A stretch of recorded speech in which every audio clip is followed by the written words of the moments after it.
Welcome to I Wish You Could Hear This, where we explore great stories and simple proven steps to help you thrive in life, faith, and relationships. In our research, we've heard hundreds of hope-filled strategies for marriage, parenting, leadership, and life that are grounded in science and consistent with biblical truth.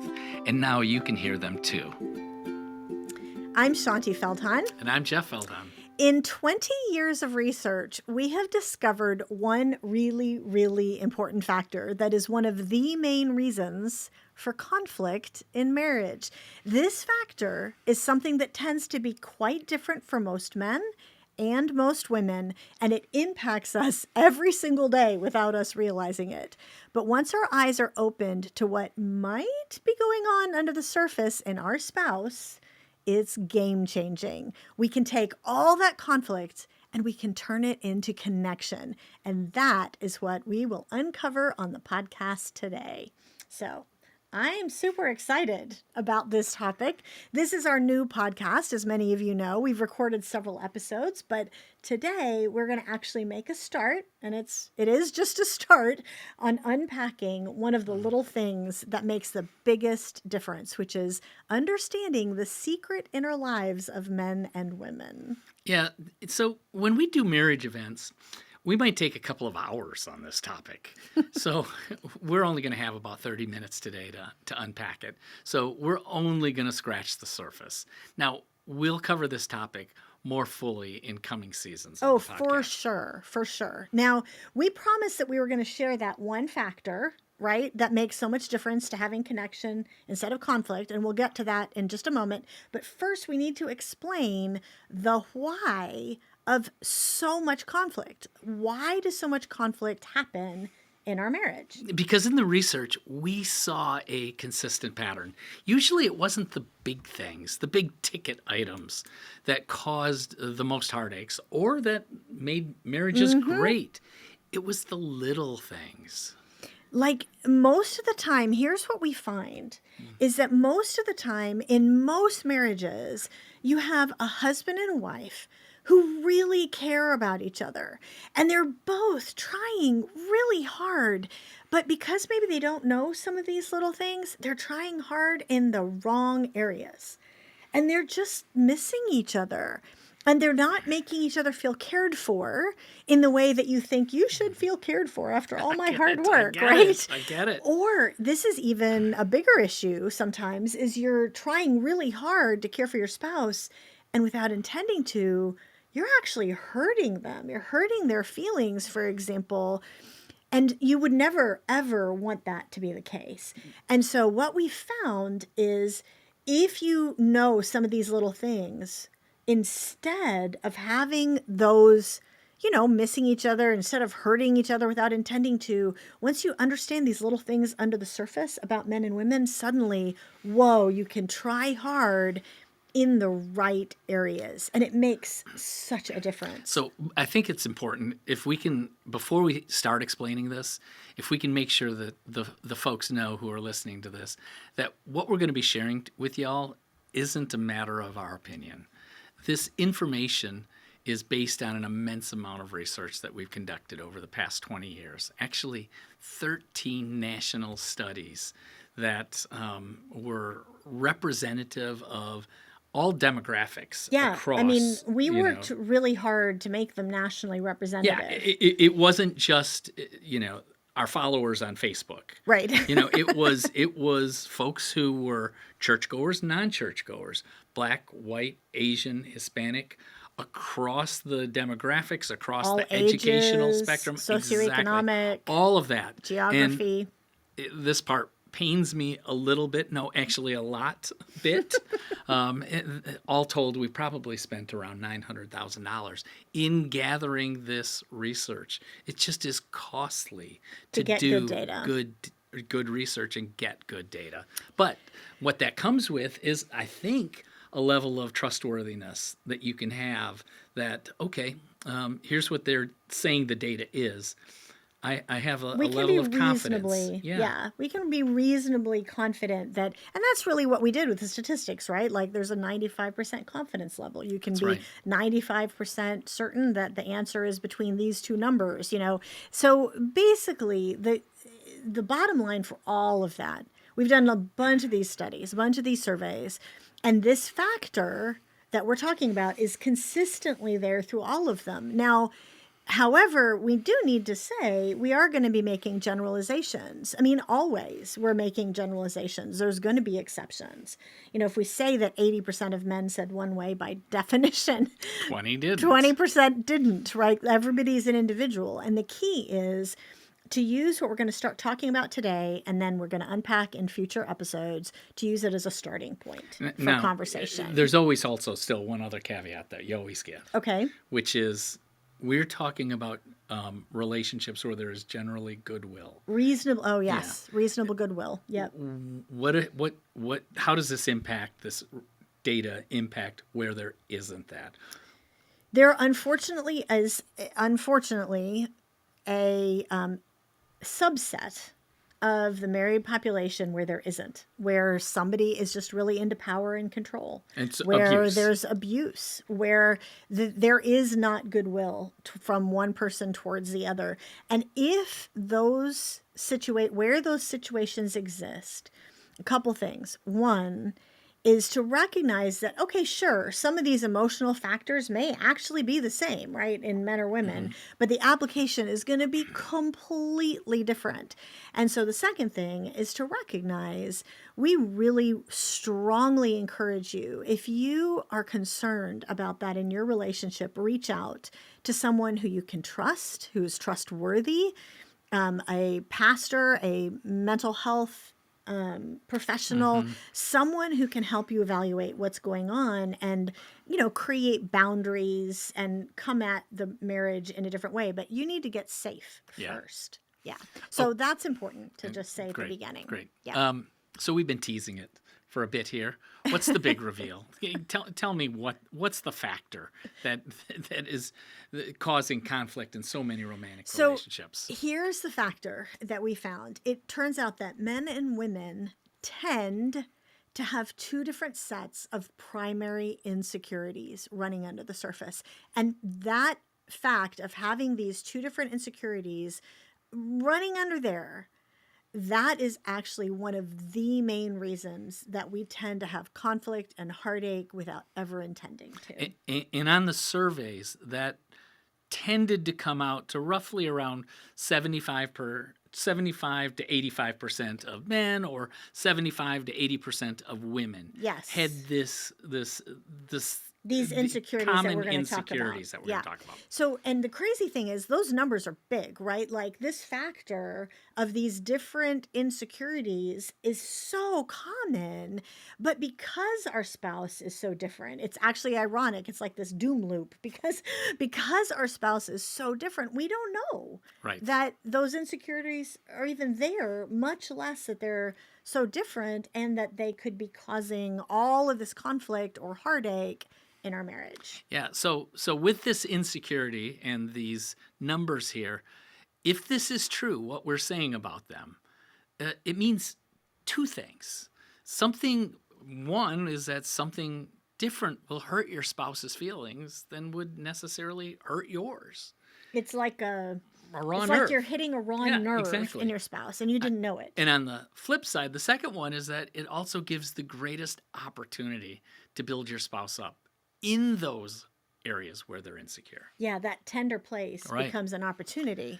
So people can know what we're talking about in this. Can we shift so that we can understand what these insecurities actually are? Yeah, absolutely. So, and by the way, we would love to be able to unpack this more. Like if you guys ever do marriage events, we'd love to be able to come to your church or your event to talk about this and be able to share a bit more detail than what we can get into here, because it is pretty game changing. But let me start with one of the ways that we saw this so powerfully pretty early on in the research.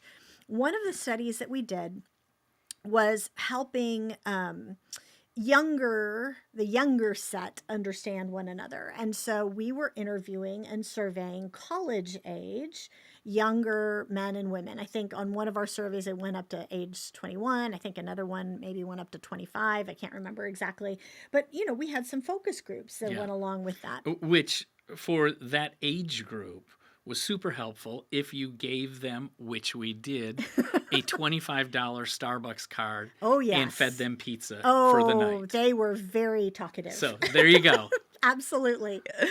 And so we had fun with that. But something happened in 2 back-to-back focus groups that really helped us see how different we are in a way that we just don't get. So the first night, we had 2 different nights, and the first night was a college age young men. The second night was a college age young women. Okay. And the first night, both nights actually, we were in a conference room, and some of you can picture the kind of conference room where you have the conference table, and then on the walls are those whiteboards that have those doors that close. And so the first night I went to the left-hand wall and I opened up I was with the guys, and I opened up the whiteboard and I said, you know what? I kind of want to do something different tonight. I kind of want to chart what it feels like to be a guy. And they're like, what? I'm like, no. Like, I drew a line down the middle of the whiteboard, and I'm like, okay, on the left-hand side, can we put, what is it for you that if someone says this or they do that, that it doesn't feel so good? Like, what are those things that are your worries? What are the things that are your fears? What are the things that hurt your feelings? And of course, no 21-year-old guy is going to say, it hurts my feelings. But, what are those things? And then on the right-hand side of the whiteboard, what is it that lights you up? Like, what is it that feels great that if someone says this or they do that, that it's just so powerful? And so you could kind of label those 2 different sides of the whiteboard, your fears and your worries and your needs, say. So we spent all night on it. This was, a couple hours of a focus group. We spent all night on it, and we wrote, and I wrote exactly what they told me to, and we erased and rewrote until we got it. What they said was exactly right. And of course, it's all subjective, but this was that particular group of about, 6 to 8 guys. And so then I looked at my watch at the end and I realized, whoa, wait a minute. I am way over time here. The young women are going to be coming in the next night, and I don't have time to erase this whole thing. So let's just close those doors over the top of the whiteboard. So the next night I'm in there with the, 20, 21-year-old young women, and I open up the whiteboard on the right-hand side of the room.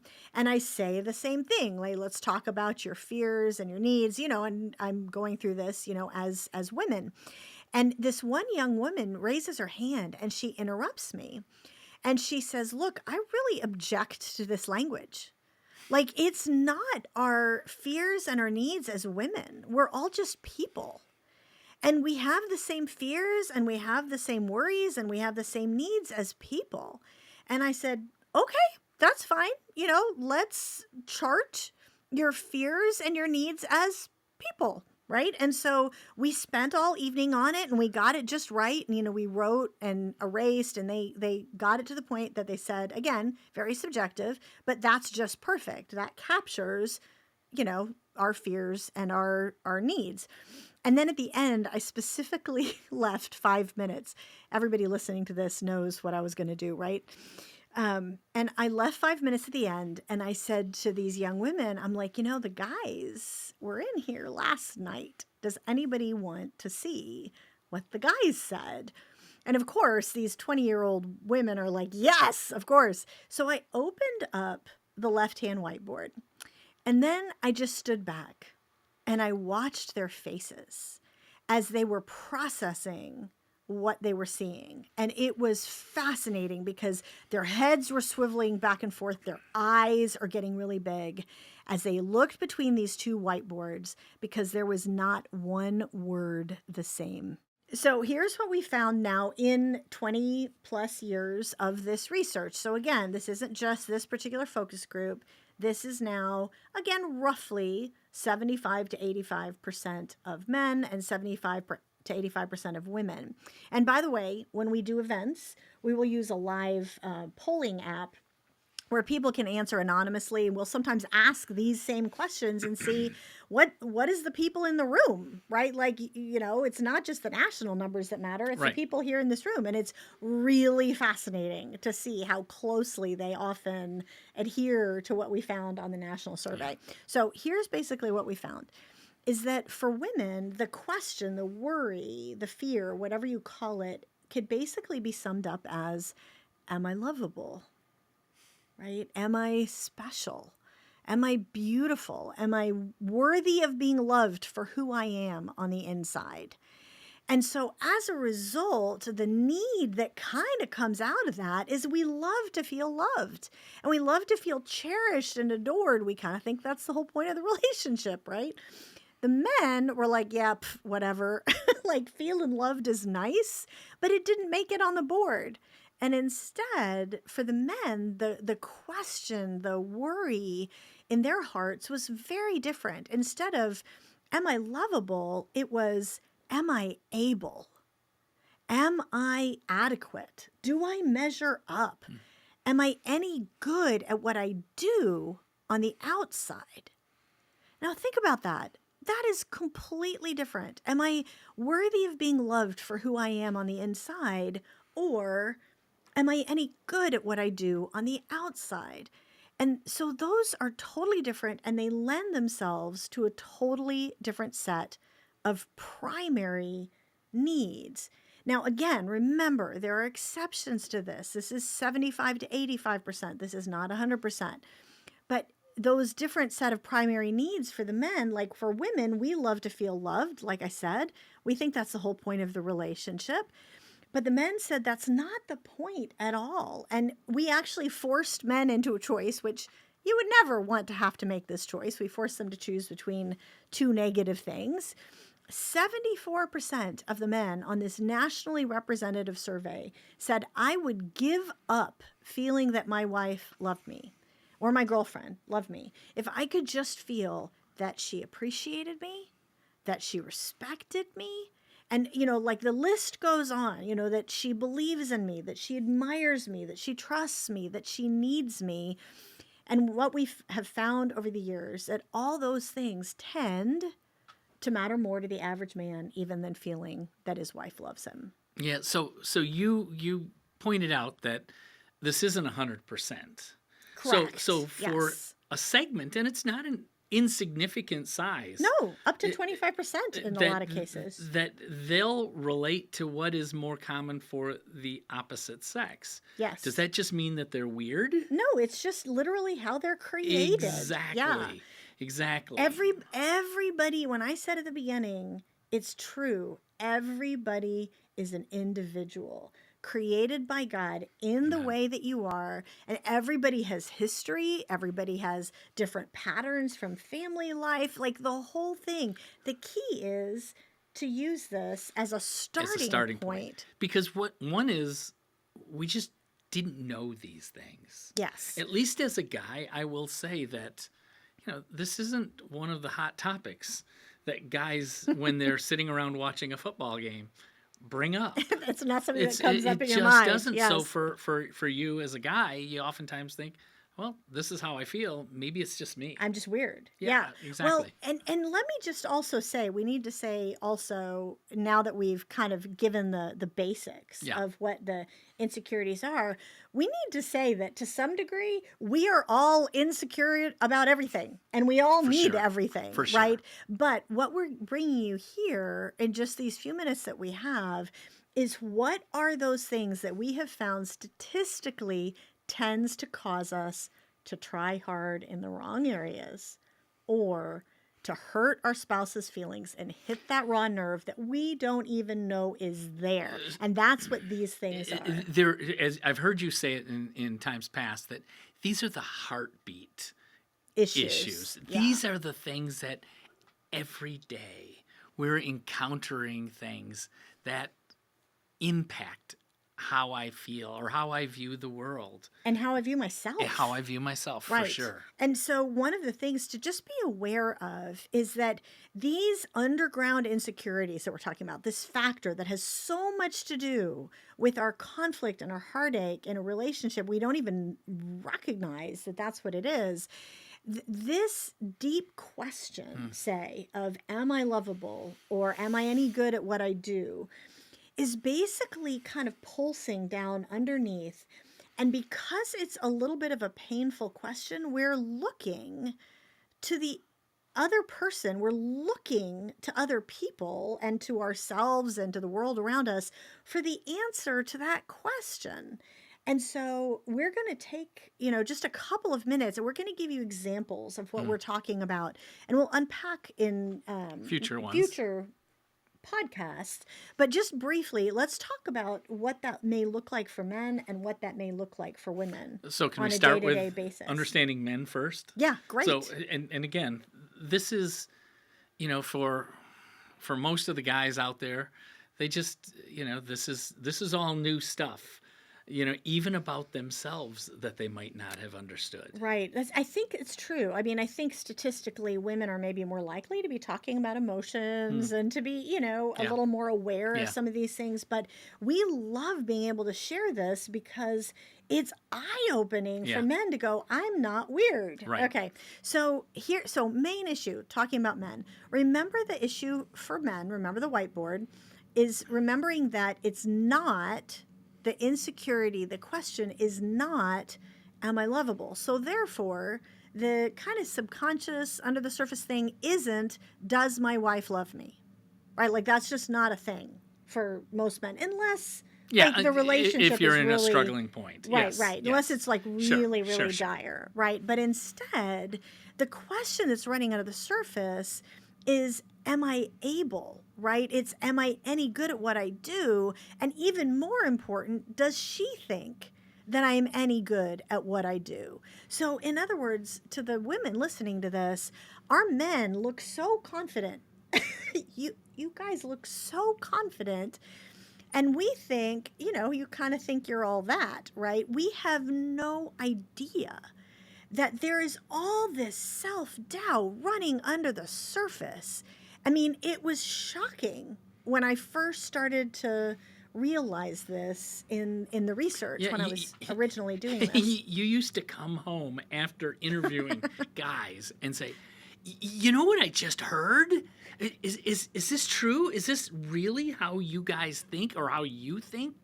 And quite frankly, I was shocked. I was shocked because you were shocked about it, but I was also shocked that it wasn't just me. It was affirming in such a way that other guys felt the same way that I did. Like an imposter, for example. For I example. can remember you talking about like every one of the things that one guy said really early on. He's like, every guy has this, oh man, I want to be a great dad, but am I? Like, I want to be a great husband, but someone's going to find out that I have no clue what I am doing. It's like someone's going to find out that I'm an imposter. I'm just trying to figure it out. And that's this like scary feeling that's kind of that's where that raw nerve is. In relationships, it's particularly challenging because at work, there are oftentimes in my job or in most guys' jobs, measurables. Things that I can measure myself against. Or I've got my annual review, or I've got whatever this is, or I have people say, "Great job, Jeff. Good job. Well done." Or you get a bonus because you all hit a of target. those sorts of things that indicate to me that I'm doing this well. But when I come home, sometimes I just don't know. The only real measurable, oftentimes, for me at least, and I think for some other guys, is my wife happy? Does she seem happy? Is she enjoying being married to me? And if there's some doubt or question in my mind, dear. it begins to spiral, and I wonder, can I ever make her happy? Can I ever measure up to what I'm supposed to do? And we all mark those guys that we hate because they seem like they've got their everything together, be it career, be it family, all of those things.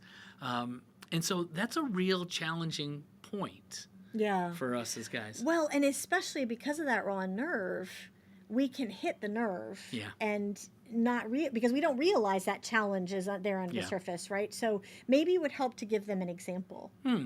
A recent example? Uh, We were talking about this earlier, I'm a little and honestly, nervous here. I was admitting to Shaunti that recent examples it's harder for me to pull.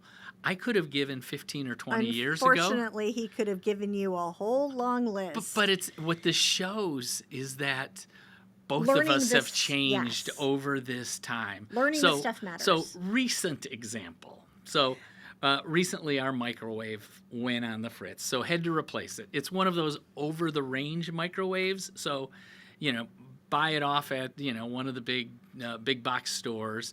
They deliver it and they give the option for installation or not. And I'm kind of a DIY guy. Not that I'm the most handy guy on the planet, but I like to at least tackle things, and I especially like to tackle it if I don't have to pay a $130 installation fee. Or 150 or something. Yeah, it was just something like that. Crazy. So I thought, that's what I'm going to do. So I ordered it. Shaunti agreed it on the model, and then I took it from there. And in times past, Oh dear. she Well, she may have. let me just say that this particular microwave, we probably bought the original one 15 years ago. years ago, and it did not go so well. And unfortunately, there was a lot of, why don't you just pay to get it installed? Come on. Or, hey, can you ask Ken? Like, if you don't want to pay, ask our friend My Ken. friend Ken, who can fix everything. Ken will appear in podcasts from time to time, just his name, because I refuse to have him and give him any more credit. But Ken can do everything. Ken can fix anything. Ken can solve anything. And unfortunately, there would have been many occasions in the past where I'd be like, just call Ken, like he can help you. And I had no idea that what I'm doing is hitting a nerve that says, no, you're not able. No, So- you're not adequate. Like, you need somebody to help you. Even though you think you can do it, you really can't. So- and that, just let me just acknowledge before we move past it, because you've been very sweet about the fact that things have changed, which hopefully to some degree they've changed. But for many, many, many, many years of our marriage, this was a common tussle, and I had no idea what was underneath the conflict and the withdrawal and the heartache. Why'd that make him so mad? It's just, I'm trying to help, right? And I had no idea that what's happening is I am hitting over and over and over again that raw nerve. And so So- honestly, I noticed that she held herself back. And so this time, Yeah. I great, awesome, you do it, babe. And with my 22-year-old son home from college, and a microwave hoisted on his shoulders for way too long. Many, many hours. Yeah, it wasn't hours, but many minutes of him holding it into place. Well, we got it affixed and secured. Let's just say that if you don't mind me saying this to all of our new best friends, it probably the whole process took more hours than maybe what you had anticipated. Maybe. Right. Maybe. But I did not say I told you so. I'm She not didn't? even saying I told you so now on this podcast, because he did a great job. But I kind of was snickering. He was thinking it would be 20 or 30 minutes. And It was a little longer just- than that, it but was- yeah. but 20 or 30 minutes or hour and a half Or two or to, 3 to, hours. to save $150 There you go. is worth it. And she acknowledged that later. And here's the thing, okay? So we're talking about understanding men briefly, right? So there was power. So ladies, hear me in this.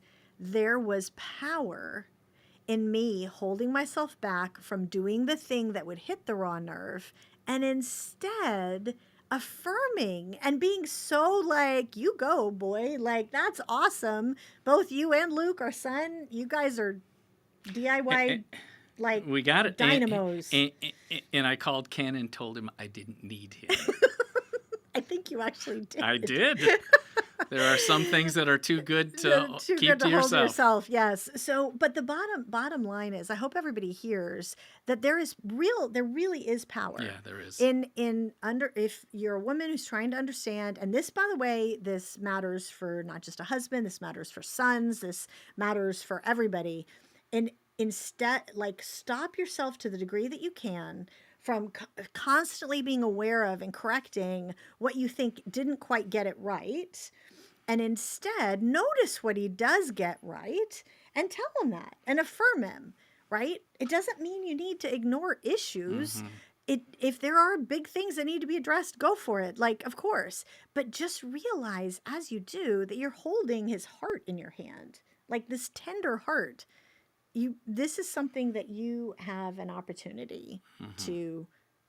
to address. So That's guys. that's guys. In a nutshell. Let's quickly switch to understanding The women. women's side. So whenever we do marriage events, I always tell the guys, you've heard this over and over and over again, that your wife needs to feel loved, that you love her. What is probably a surprise to you is how easy it is for her to not feel loved. And remember the whiteboard? Remember what the young women said there? Their question that was swirling around kind of in the back of their mind was, am I lovable? Am I special? Am I beautiful? Yep. All of those things are going on. It's maybe not at the front part of her brain at any given moment, but it's there. It's kind of a grid that they run things through. And that question doesn't go away just because you married her.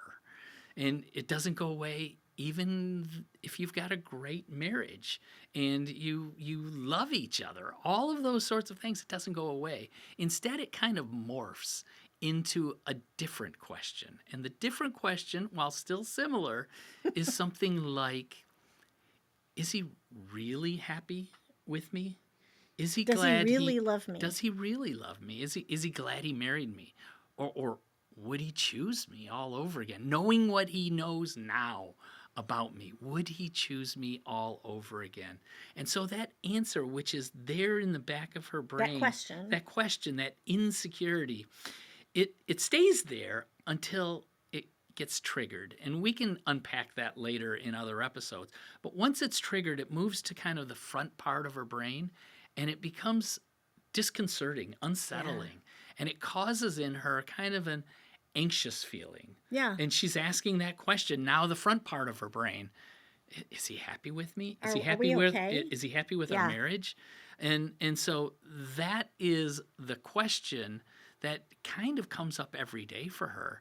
But we as guys have to remember that if that question is coming up every day, she needs the answer every day. Yeah. When we did the research for men only, and we started doing the focus groups of women, and it was usually Jeff and like one or two other guys.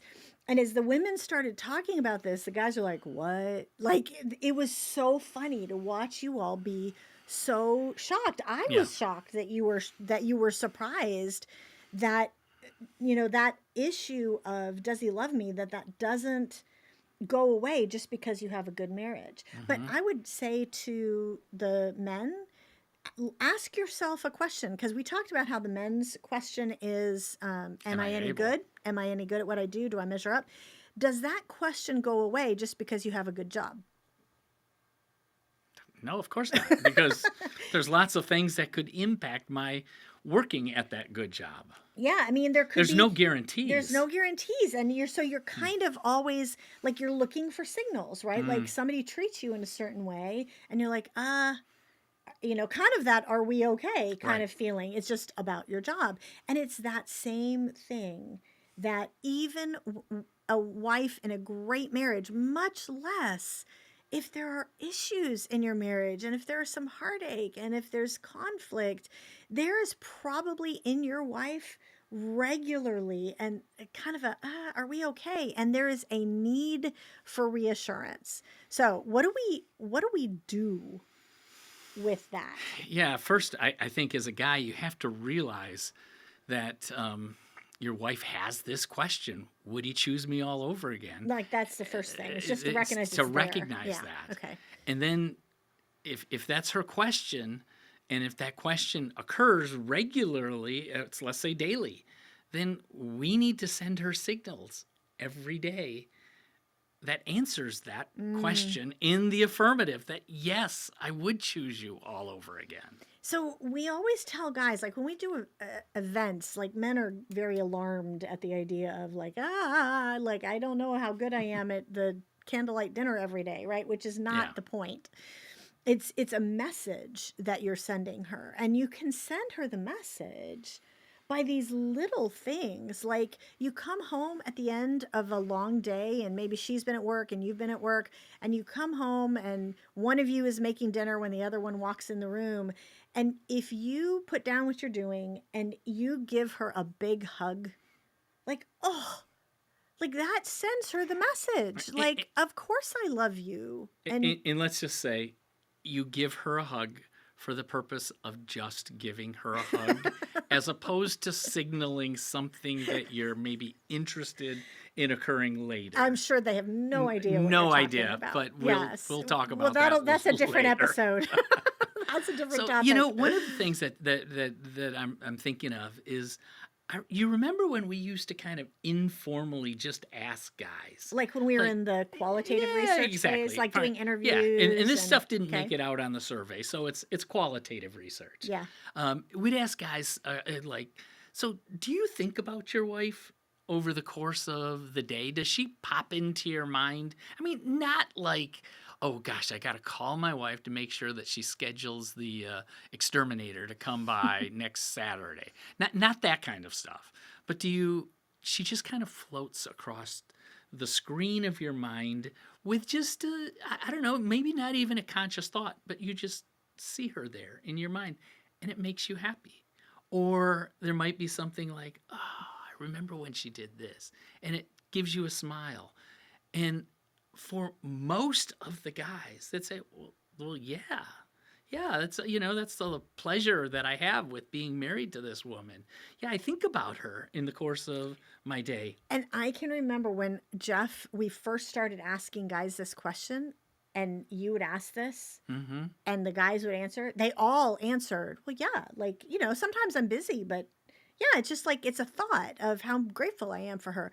I was gobsmacked. Like, I really honestly was shocked that the answer universally was yes. And you asked women and said, how many times do you think your husband thinks about you? Not for the scheduling the exterminator, but over the course of the day, do you think you float into his thoughts? And most women are like, no, absolutely not. So if that's that, then for the guys, what we began to say was, why don't you take that as a moment, a spark, kind of, when that thought occurs to you, that pleasurable idea of your wife, that image, send her a text, give her a call, something that's quick, that just lets her know that you're thinking about her, not to accomplish anything, but just to say, I love you. I love you. It's interesting. We were literally just recording a podcast with someone else who's talking about they'd gone through a really difficult marriage season and come out the other side.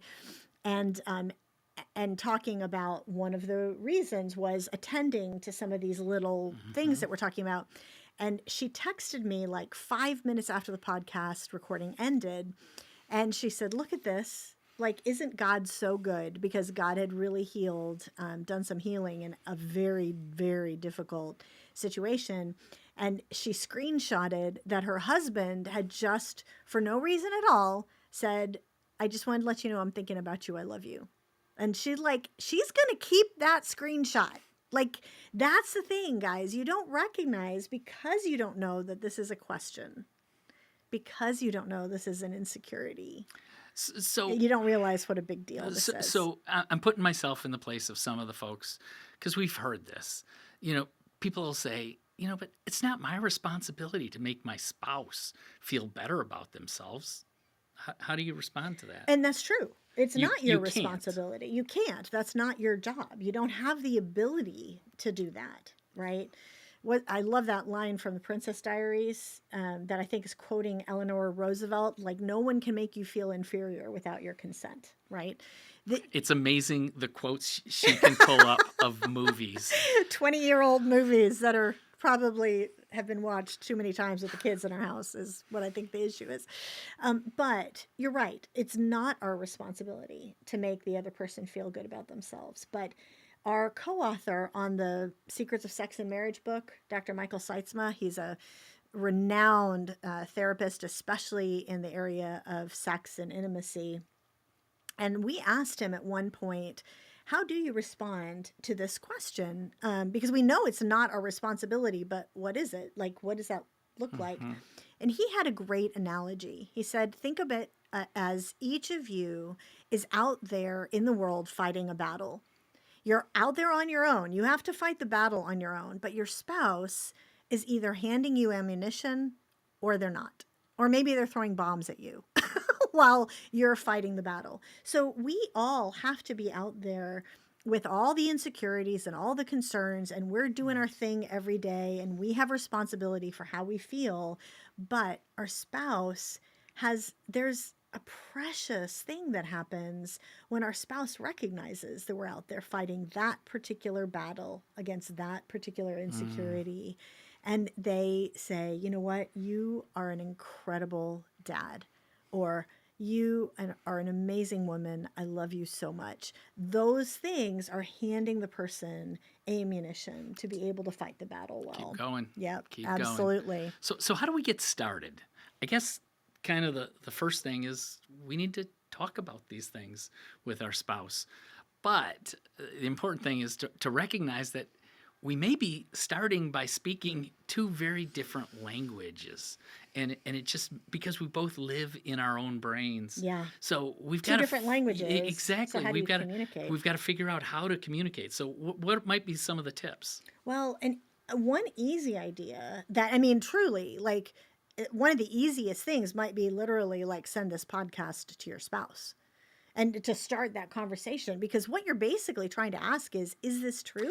And with that suggestion, Yeah. what you just said there, asking the question, is this true? Is this kind of how you feel?